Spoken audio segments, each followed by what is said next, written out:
ईसा मसीह की जीवनी क्या है और ईसा मसीह के धर्म का प्रचार कैसे हुआ था? क्या चर्च में ईसा मसीह के नाम में सही में चमत्कार होता है? चमत्कार अज्ञान के साथ आस्था का परिणाम होता है। ईसा मसीह क्या चमत्कार तो सभी पूजनीय महापुरुषों के नाम से हो जाता है? क्या ईसा मसीह का उल्लेख हिंदू धर्म में है? हिंदू धर्म के किसी आधिकारिक पुस्तक या ग्रंथ में ईसा मसीह या प्रभु यीशु का कोई उल्लेख नहीं है। वैसे कुछ क्रिप्टो लोग हिंदू देवी देवताओं के प्रतीकों को यीशु से जोड़कर उन्हें पौराणिक देवता के रूप में स्थापित करना चाह रहे हैं। यह हुसैनी ब्राह्मण या वैश्विक ब्राह्मण जैसा शिगुफा है, जो आमतौर पर बरखा दत्त और सुनील दत्त जैसे ही होते हैं, या फिर बच्चन जैसे उपनाम वाले लाखों में एक। आजकल यीशु चालीसा, यीशु सहस्त्र नाम और यीशु गायत्री के नाम से भी ढकोसले चल रहे हैं। शेष शाही विष्णु के स्थान पर यीशु शेष शैया पर सुलाए जा रहे हैं, जिसका व्यापक स्तर पर विरोध होना चाहिए। यीशु मसीह का चमत्कारी ग्लास द होली ग्रेल कहां पर है? होली ग्रेल की कथा पहले पहले ईसाई क्रूसेड के दौरान ईसाई लेखकों से फैली, जिसमें यीशु के द्वारा पिए गए उनके आखिरी गिलास का जिक्र किया गया और कहा गया कि वह गिलास से दोबारा पानी पीने पर व्यक्ति अमर हो जाता है। इसके लिए ही क्रूसेडर्स ने जेरूसलम को हथियाया और फिर ग्रेल को ढूंढा, पर वह नहीं मिला। उसके बाद आर्थर की कथाओं में भी होली ग्रेल को जोड़ ढकर बताया गया, पर असल में ऐसा गिलास का अस्तित्व नहीं है और यह सिर्फ कपोल कल्पित बात है। ईसा मसीह के पिताजी का नाम बताइए। इस संसार पुरुष की आवश्यकता क्यों है? क्या भारत में ईसा मसीह की कब्र है? यह कहां स्थित है? इसकी ऐतिहासिकता कैसे निर्धारित की जाती है? चर्च में ईसा मसीह जी के मूर्ति के ऊपर अंग्रेजी में NARI लिखा रहता है। इसका क्या मतलब है?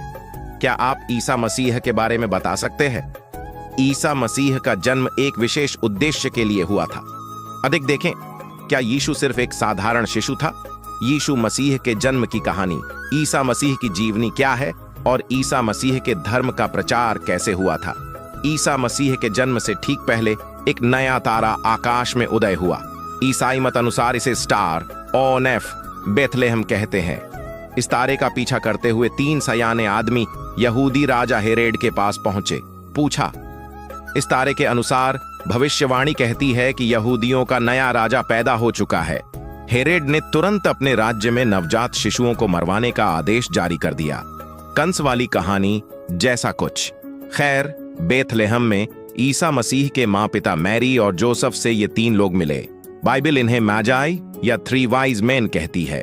इन 3 राजा या सयाने लोगों ने शिशु ईसा को 3 तोहफे दी: स्वर्ण, अगरबत्ती, लोबान जैसा कुछ और एक ऐसा तेल जिसे बद्धे रसूखदार लोग आदि शरीर पर लगाते थे ताकि दर्द कम हो जाए।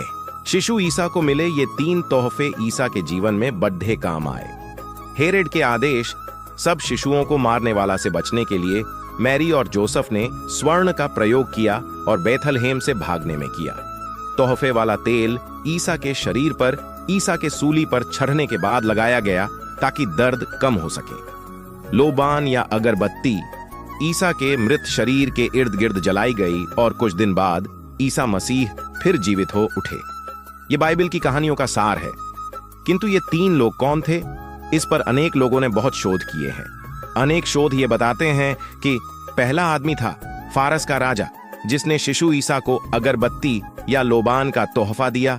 दूसरा आदमी था अरब का राजा, जिसने शिशु ईसा को तेल वाला पदार्थ तोहफे में दिया।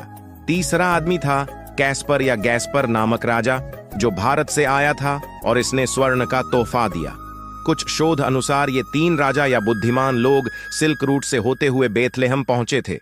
कई मत अनुसार कैस्पर नामक ये भारतीय मानव दक्षिण भारत के किसी राज्य से था। कदाचित इसी कारण संत थॉमस का भारत आगमन हुआ। थॉमस को लगा था भारत पहले से ईसाई मत में रंगा होगा, किंतु थॉमस ने देखा भारत में ईसा का प्रकाश अब भी नहीं फैला है। ये स्थान अभी भी अंधकार में है। खैर, थॉमस को भारत में भाले द्वारा एक युद्ध में मृत्यु प्राप्त हुई। संत थॉमस की कहानी फिर कभी और सही। क्या कैस्पर या गैस्पर कश्यप जैसे नाम का महज एक अपभ्रंश था? दुनिया के अधिकांश मजहबों का लिंक भारत से जुड़ना क्या महज एक इत्तेफाक है? यदि यह जानकारी आप सभी को अच्छी लगी तो कृपया वीडियो को लाइक करें, शेयर करें और YouTube चैनल को सब्सक्राइब करें। जय मसीह की